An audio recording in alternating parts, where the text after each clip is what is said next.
చెప్తే నీకు అగ్నిగుండం అన్నాడమ్మ. పాపం పోయిందంటే నీకు మోక్షరాజ్యం అన్నాడమ్మ. పాపం పోయిందంటే నీకు మోక్షరాజ్యం అన్నాడమ్మ. అగ్నిగుండం వద్దన్నాను మోక్షరాజ్యం కావాలన్న. అగ్నిగుండం వద్దన్నాను మోక్షరాజ్యం కావాలన్న. నేనే మార్గం అన్నాడమ్మ. నేనే జీవం అన్నాడమ్మ. నేనే మార్గం అన్నాడమ్మ. నేనే జీవం అన్నాడమ్మ. నా బ్రతుకు ఉంటే నాను ఇంత పాడుతుంటేనమ్మ. నా బ్రతుకు ఉంటే నాను ఇంత పాడు సత్యమైపోతానాను దిగులోతో నేనుంటేనమ్మ. సత్యమైపోతానాను దిగులోతో నేనుంటేనమ్మ. ఇంతలోనే స్వామి మా ఊరికొచ్చాడమ్మ. ఇంతలోనే స్వామి మా ఊరికొచ్చాడమ్మ. మా ఊరికొచ్చాడమ్మ. మా అరుణ్ గారు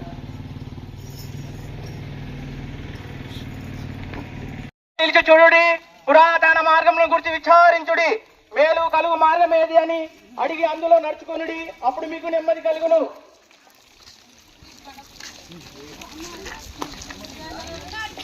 యేసు చెప్పెను, నేనే మార్గమును, నేనే సత్యమును, నేనే జీవమునై ఉన్నాను. నా ద్వారా తప్ప ఎవరికి మోక్షానికి రాదని ప్రభువైన యేసు క్రీస్తు వారు పిలుస్తున్నాడు.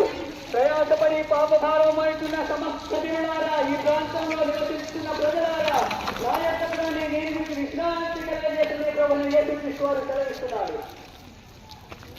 సువార్త పాటల పుస్తకంలో 74వ పాట, నా బ్రతుకు ఇంతేనని చింతపడి ఉంటేనమ్మా, సస్తే ఏమైపోతానని దిగులుతో ఉంటేనమ్మా అనే పాట పాడకుండా కొంచెం సైడ్ జరగండి. దయచేసి రోడ్డు వచ్చిపోయే వాళ్ళు ఉంటారు కదా. నా బ్రతుకు ఇంతేనని చింతపడుతుంటేనమ్మా. నా బ్రతుకు ఇంతేనని చింతపడుతుంటేనమ్మా. సస్తే ఏమైపోతానని దిగులుతో నేనుంటేనమ్మా. సస్తే ఏమైపోతానని దిగులుతో నేనుంటేనమ్మా. ఇంతలోనే స్వామి మా ఊరికొచ్చాడమ్మ.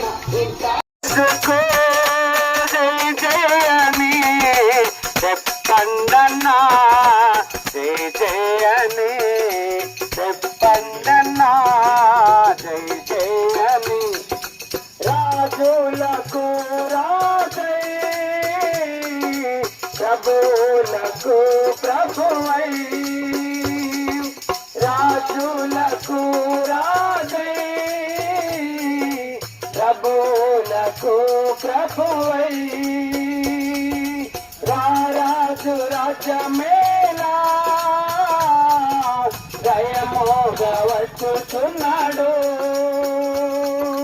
రారాజు రాజ్యమేలా జయమోగా వచ్చుచున్నాడు. చెప్పండన్నా జయ జయని, జయ చెప్పండన్నా జయ.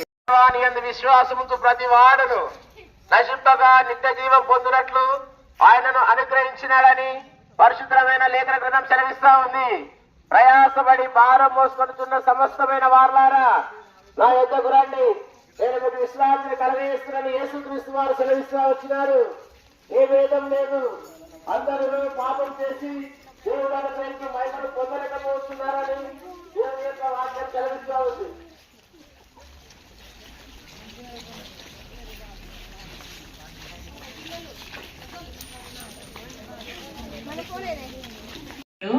అబ్బాయి పేరు ఆర్యన్. చక్కగా జాగ్రత్తగా వినండి. క్రిస్మస్ గురించిన పాఠమే. అయితే కూర్చున్న వాళ్ళందరం కూడా చేయవలసినటువంటి అతి ప్రాముఖ్యమైన క్రిస్మస్ సందేశం ఉంది కాబట్టి జాగ్రత్తగా వినండి. పిల్లలు మీరు కూడా వినాలి, సరేనా? 10 నిమిషాలు 15 నిమిషాలు అంతే. అయితే ఇక్కడ ఒక అబ్బాయి ఉన్నాడు. అబ్బాయి పేరు ఏంటి అని అంటే ఆర్యన్. ఏం పేరు?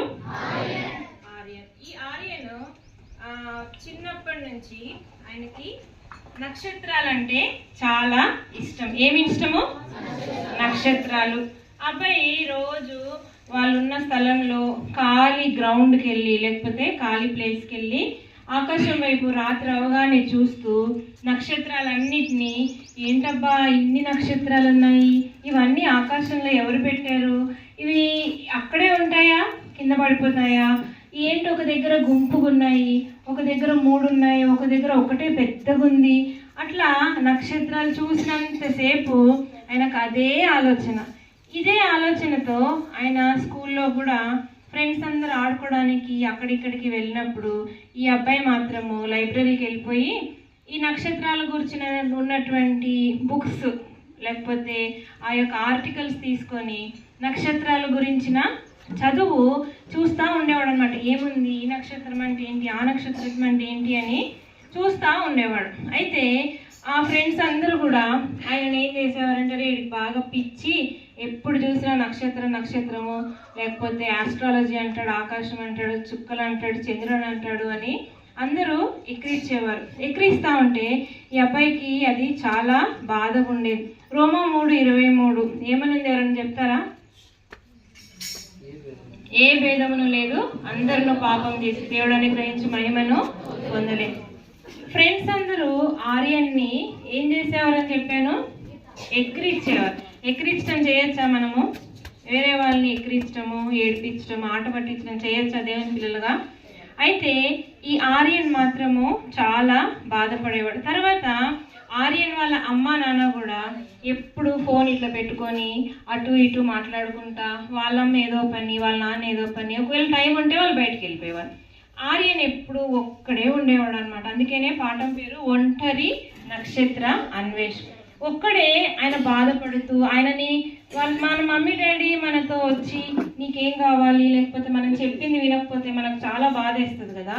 ఆర్యన్ అయితే ఎప్పుడు ఏడ్చేవాడు, మా మమ్మీ డాడీకి నాతో స్పెండ్ చేయడానికి ఏముండదు, టైమే ఉండదు అని చాలా బాధతో ఎప్పుడు ఆ బాధ ఒకటి ఉంది.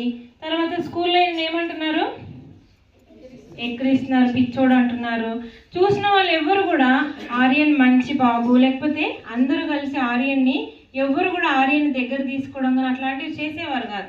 అయితే ఆర్యన్ గ్రౌండ్లో కూర్చొని నక్షత్రాలు చూస్తున్నప్పుడు వాళ్ళ అమ్మమ్మ పెద్ద కేక్, ఆర్యన్ ఆర్యన్ రా, ఏం చేస్తున్నావు అక్కడ, రా ఇక్కడికి రా, నీకు నక్షత్రాలను చూస్తున్నావు కదా, నాకు తెలిసినటువంటి చాలా ఉన్నాయి నక్షత్రాల గురించి చెప్తాను రా అనగానే ఆ అబ్బాయి వాళ్ళ అమ్మమ్మ దగ్గరికి వెళ్తాడు. అమ్మమ్మ ఒక టెలిస్కోప్ ఇస్తుంది. టెలిస్కోప్ అంటే దూరంగా ఉన్నటువంటి ఆకాశంలో ఉన్నటువంటి దగ్గర నుంచి చూడడానికి సహాయపడుతుంది. టెలిస్కోప్ తీసుకొని వాళ్ళ అమ్మమ్మ ఇచ్చి అంటది, నువ్వు ఎప్పుడైనా నక్షత్రాలు చూడాలంటే దీంతో చూడు, నక్షత్రాల గురించి చాలా విషయాలు ఉన్నాయి, నీకు కొన్ని చెప్తానని వాళ్ళ అమ్మమ్మ తనకు చెప్పి అక్కడ కూర్చోబెట్టుకుంటే అక్కడ ఇంకొక వ్యక్తి ఉంది, ఇంకొక యానిమల్ ఉంది. ఏంటిది?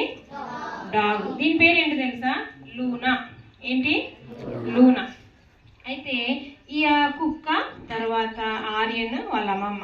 అయితే ఒకరోజు ఆర్యన్ లూనాని తీసుకొని ఏడుస్తూ, చూడండి ఏడుస్తా నడుస్తూ ఉన్నాడు రోడ్డు మీద. అక్కడ ఉన్న స్థలంలో చల్లటి గాలులు వస్తున్నాయి, తర్వాత మంచు కురుస్తుంది. ఆయనకున్న బాధ అంతా స్మరించుకుంటూ, నాకు ఫ్రెండ్స్ లేరు, మా మమ్మీ డాడీ నన్ను పట్టించుకోవట్లేదు, నేనేదో ఆ చుక్కల గురించి తెలుసుకుందామంటే నన్ను ఎవ్వరు ఎంకరేజ్ చేయట్లేదు, ఎవరు నన్ను ప్రోత్సాహపరచట్లేదు, అందరు ఎక్కిరిస్తున్నారని ఏడుస్తూ లూనాను పట్టుకొని నడుస్తూ ఉంటుంటే సడన్గా ఈ లూనా గాలి వచ్చి పెద్ద పెద్ద సౌండ్స్ వస్తూ ఉంటే ఇది బయలుపోయి పరిగెడుతుంది. పరిగెట్టి కనిపించకుండా లూనా లూనా ఆగు ఆగు అని అంటే కూడా లూనా తప్పిపోతుంది. ఆర్యన్కి ఇంకా ఏడుపొచ్చి, చూడండి ఏడుస్తూ ఉంటే ఆ చల్లదనానికి ఆయన కన్నీళ్ళన్నీ గడ్డగట్టిపోయినాయి. ఆర్యన్ ఉన్న ఒక్కటే ఒక ఫ్రెండ్ ఎవరు? లూనా. అది కూడా తప్పిపోయింది. తప్పిపోయిన తర్వాత ఆర్యన్ రోడ్డు మీద నడుచుకుంటూ, నాకు ఎవ్వరు లేరు, మా ఉన్న ఒక్కగానొక్క అమ్మమ్మ కూడా చాలా రోజులైంది చనిపోయి, నేను ఇప్పుడు ఎవరిని, ఒంటరిని అయిపోయాను అని చాలా బాధతో రోడ్డు మీద నడుస్తూ వెళ్తున్నాడు. సడన్గా ఆర్యన్ అట్లా నడుస్తూ ఏడుస్తూ వెళ్తూ ఉంటే ఆయనకి పెద్ద లైట్ కనిపిస్తుంది, బాగా డెకరేషన్ చేసిన లైట్, పెద్ద స్టార్ కనిపిస్తుంది. పెద్ద స్టార్ లైట్స్ అన్నీ కనిపించి అక్కడ ఏదో సౌండ్ వస్తా ఉన్నట్టు అనిపిస్తే ఆర్యన్ బయలుదేరి వెతుకుతూ ఆ స్థలానికి వెళ్ళటానికి ట్రై చేసి ఆ స్థలానికి వెళ్తాడు. వెళ్ళిన తర్వాత అక్కడ ఒక వ్యక్తి ఉంటాడు, ఆయన పేరు ఇబ్రహీం. ఈయన అప్పటికి ఏం చెప్తుంటాడంటే, ఒక చుక్క పుట్టింది, ఆ చుక్క స్టార్ అనగానే నాకు చాలా సంతోషమే. అబ్బా నేను తప్ప ఎవరు కూడా స్టార్స్ గురించి మాట్లాడరు, ఎవరిపైన చుక్క అంటున్నాడు అని ఇంకా పరిగెత్తి వెళ్తే ఇబ్రహీం ఈయనని గమనించి రాగానే ఇబ్రహీం అంటాడు, బాబు దా లోపలికి రా, ఏంటి నీకేమన్నా వినాలని ఉందా, దా లోపలికి రా అని అంటే ఆర్యన్కి చాలా సంతోషం వేస్తుంది. అట్లా ప్రేమగా మాట్లాడే వాళ్ళు ఎవరు అంతవరకు లేరు కదా. అనగానే మెల్లిగా లోపలికి వెళ్తాడు. చుక్క అనగానే మొహమంతా చాలా ఎక్సైటింగ్గా చాలా ఇంట్రెస్ట్గా పెడితే ఇబ్రహీం అంటాడు, ఏంటి ఇంత ఆసక్తి చూపిస్తున్నావంటే, అంకుల్ నాకు చుక్కలంటే చాలా ఇష్టం అంకుల్, నేను ఎవ్వరికి చెప్పినా నన్ను పట్టించుకోవట్లేదు, నన్ను హేళన చేస్తున్నారు అంకుల్, మరి నీకేమైనా తెలుసా చుక్కల గురించి అని అడుగుతాడు. అడిగితే అయ్యో నేను ఇప్పుడు అదే చెప్తున్నాను, ఆకాశంలో ఒక తార వెలిసింది, తూర్పు దిక్కున చుక్క పుట్టింది, దాని గురించే నేను చెప్తున్నానురా, కూర్చో అని అనగానే ఆర్యన్ వెళ్తాడు. వెళ్ళి సంతోషం ఎక్కువ ఆయన బ్యాగులు ఉన్న ఖగోళ శాస్త్రానికి సంబంధించిన పుస్తకాలు, అప్పటికి ఆయన తయారు చేసి పెట్టుకున్న మ్యాప్లు, గూగుల్ మ్యాప్స్ ఉంటాయి కదా లొకేషన్ చూపిస్తాయి, అట్లాంటి మ్యాప్స్ అన్నీ తీసుకు అంకుల్ ఇదిగో అని బ్యాగ్ అంతా ఇప్పి ఆయనకున్న పుస్తకాలన్నీ చూపించి, ఇదిగో అంకుల్ నేను ఇది అండర్లైన్ చేసుకున్నా, ఇది అని చూపిస్తే, సరే అన్నీ పెట్టుకో, నేను నీకు ఒక విషయం చెప్తాను.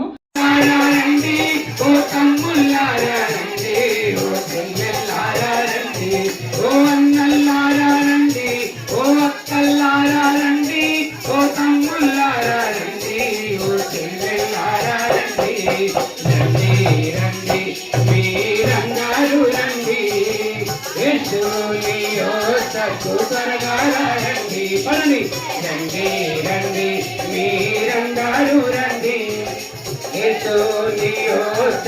త్వరగా రండి. పరలోకము విడిచి వచ్చినాడు, పరిశుద్ధుడుగా జన్మించినాడు.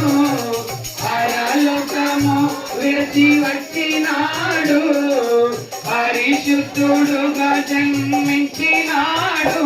నిన్ను కోరి వచ్చెను, నిన్ను చేరవచ్చెను, నిన్ను పిలువవచ్చెను, నిన్ను కోరి వచ్చెను, నిన్ను చేరవచ్చెను, నిన్ను పిలువవచ్చెను. రండి మీరందరూ రండి, త్వరగా రండి, రండి మీరందరూ